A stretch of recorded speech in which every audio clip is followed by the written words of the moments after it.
នេះបើយោងទៅតាមនាងខ្យល់បានចាប់នាងឡើងបានគួចយកនាងទៅជាច្រើនរយម៉ែត្រហើយបក់បោកនាងទៅក្នុងទីវាលនៅក្នុងឧបតិហេតុផ្លាស់ប្ដូរជីវិតនេះវណ្ណកាបានអះអាងថានៅពេលដែលខ្យល់បានគួចនាងឡើងនាងមានអារម្មណ៍ថាមាននរណាម្នាក់ប៉ះនាង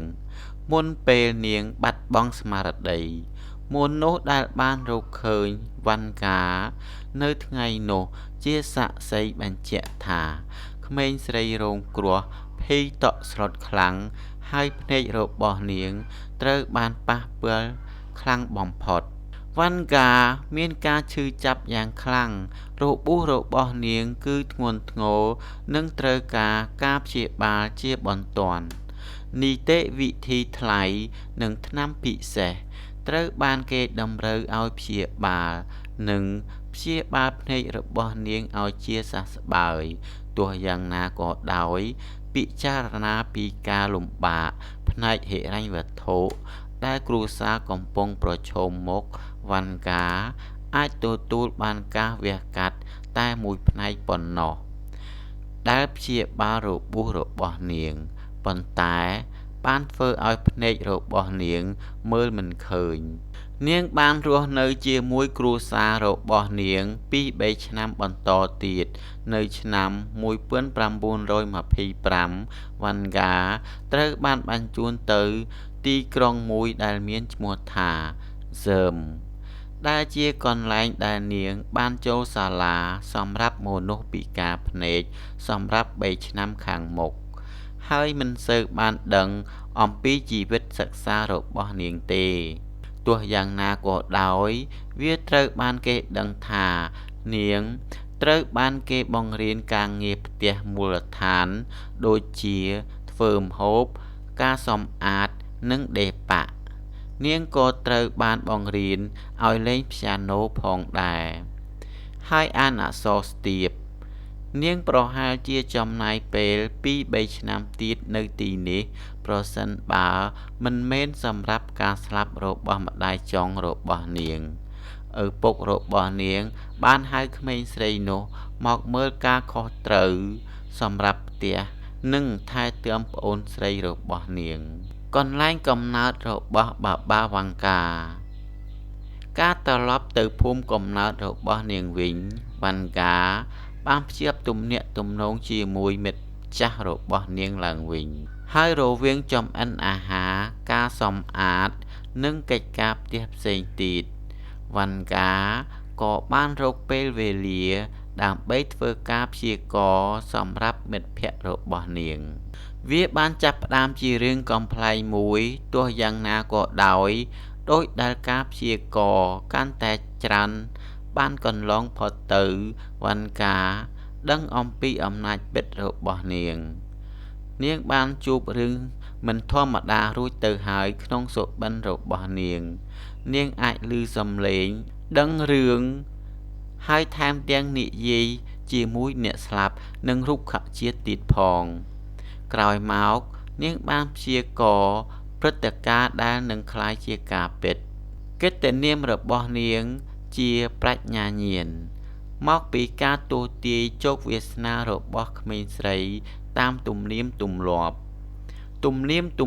ជនជាតិប៊ុលហ្គារីពាក់ព័ន្ធនឹងក្មេងស្រីបោះវត្ថុដាក់ក្នុងថូដើម្បីកំណត់ជោគវាសនារបស់ពួកគេថូត្រូវបានដាក់ក្នុងទីធ្លាមួយហើយក្មេងស្រីបានបោះវត្ថុម្ដងមួយរឿងនេះតែងតែកើតឡើងនៅពេលយប់ហើយនៅព្រឹកបន្ទាប់ក្មេងស្រីនឹងប្រមូលផ្ដុំគ្នាហើយរង់ចាំទំនាយការព្យាករណ៍ដើម្បីប្រកាសជោគវាសនារបស់ពួកគេទំនាយជាធម្មតាម្នាក់ក្នុងចំណោមមួយក្រុមទោះយ៉ាងណាក៏ដោយមិត្តភក្តិមួយក្រុមនេះតែងតែរក្សាតួនាទីនៃការព្យាករណ៍សម្រាប់វណ្ណកាហើយក្មេងស្រីទាំងនេះមិនដែលធ្វើឲ្យខកចិត្តទេអ្វីក៏ដោយវណ្ណកាព្យាករណ៍ថានឹងក្លាយជាការពិត 2-3 ថ្ងៃក្រោយមកនៅពេលដែលភាពត្រឹមត្រូវរបស់នាងបានកើនឡើង នាងកាន់តែល្បីល្បាញភ្លាមនោះពាក្យទំនាយបានផ្សព្វផ្សាយយ៉ាងទូលំទូលាយទោះយ៉ាងណាក៏ដោយសោកនាដកម្មថ្មីមួយបានវាយប្រហារក្មេងស្រីនៅឆ្នាំ1939ពេលនេះនៅក្នុងទម្រង់នៃជំងឺសួតរោគរលាកស្រោមសួតហើយលើកនេះវាគឺជាវេជ្ជបណ្ឌិតដែលបានធ្វើការព្យាករណ៍ការស្លាប់របស់វ៉ាន់ហ្គាទោះយ៉ាងណាក៏ដោយវ៉ាន់ហ្គាបានប្រយុទ្ធប្រឆាំងនឹងជំងឺនោះហើយបានរស់រានមានជីវិតរស់នៅជាច្រើនឆ្នាំទៀតមានរឿងមួយទៀតពីកំឡុងពេលជាមួយគ្នានោះដែលជាបុរសជិះសេះសក្នុងរឿងនេះភ្ញៀវដែលគួរឲ្យចាប់អារម្មណ៍បានមកលេងវ៉ាន់ហ្គានៅមុនថ្ងៃខួបកំណើតទី30របស់នាងគាត់បានស្លៀកសម្លៀកបំពាក់ដែលមានពន្លឺចែងចាំងត្រាច់ចរនៅលើសេះសនេះបើយោងទៅតាមរឿងនិទានភ្ញៀវបានប្រាប់វ៉ាន់ហ្គាថានាងនឹងធ្វើរឿងដ៏អស្ចារ្យជាច្រើននាពេលអនាគតគាត់បានប្រាប់នាងថានាងនឹងប្រាប់មនុស្សអំពីការស្លាប់របស់ពួកគេនឹងអនាគតហើយថានាងមិនត្រូវភ័យខ្លាចទេដោយដែលគាត់នឹងនៅទីនោះណែនាំនាងនឹងផ្ដល់ឲ្យនាងនៅពាក្យត្រឹមត្រូវរឿងនិទានហាក់ដូចជាស្ដាប់ទៅជារឿងនិទានទោះយ៉ាងណាក៏ដោយវាអាចជាការពិតក្នុងការពិចារណារបៀបដែលជីវិតរបស់វ៉ាន់ហ្គាបានផ្លាស់ប្ដូរយ៉ាងខ្លាំងបន្ទាប់ពីឆ្នាំ1941វ៉ាន់ហ្គាអ្នកទាយហេតុការណ៍ទុកមុនវ៉ាន់ហ្គាបានជួយកសិកររកឃើញគោក្របីដែលបាត់របស់ពួកគេនឹងរកឃើញគោក្របីនៅក្នុងទីតាំងពិតប្រាកដដែលវ៉ាន់ហ្គាបានព្យាករណ៍នាងក៏បានជួយគ្រួសារដែលមានការព្រួយបារម្ភអំពីសមាជិកបុរសរបស់ពួកគេដែលបានទៅធ្វើសង្គ្រាមដំណើររឿងនោះនាងបានទាយយ៉ាងត្រឹមត្រូវហើយបានបញ្ជាក់ការពិត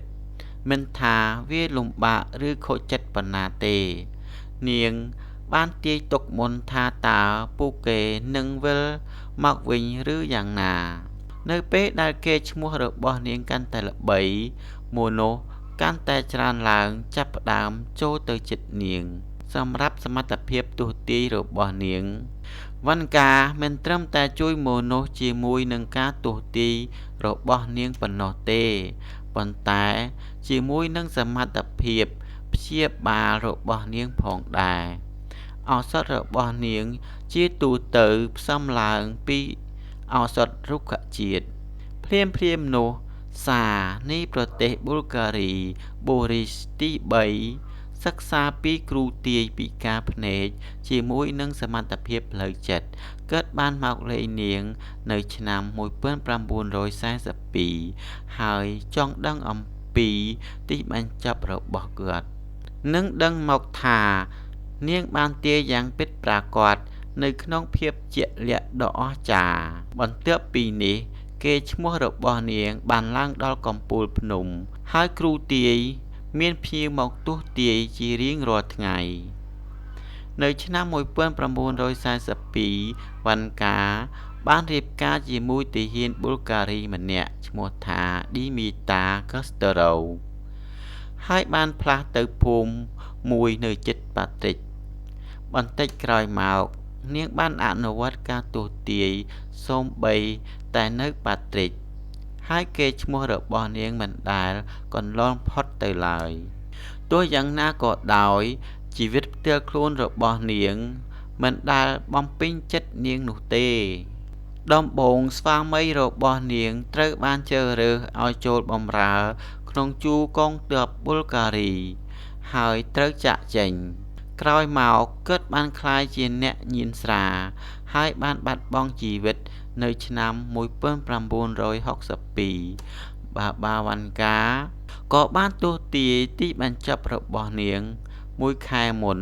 នឹងវាកើតឡើងក្នុងឆ្នាំ1996នៅថ្ងៃទី11ខែសីហានាងបានស្លាប់ ដោយជំងឺមហារីកសុដន់មនុស្សជាច្រើនមកពីជុំវិញពិភពលោកបានចូលរួមពិធីបុណ្យមរណភាពរបស់នាងក្រៅពីជួយមនុស្សនិងធ្វើការព្យាករណ៍អំពីអនាគតរបស់ពួកគេគ្រូទាយក៏បានធ្វើការទស្សន៍ទាយជាច្រើនអំពីពិភពលោកការព្យាករណ៍ទាំងនេះភាគច្រើនបានក្លាយជាការពិតចំពោះការព្យាករណ៍ផ្សេងទៀតយើងត្រូវរងចាំមើលបន្តទៅទៀត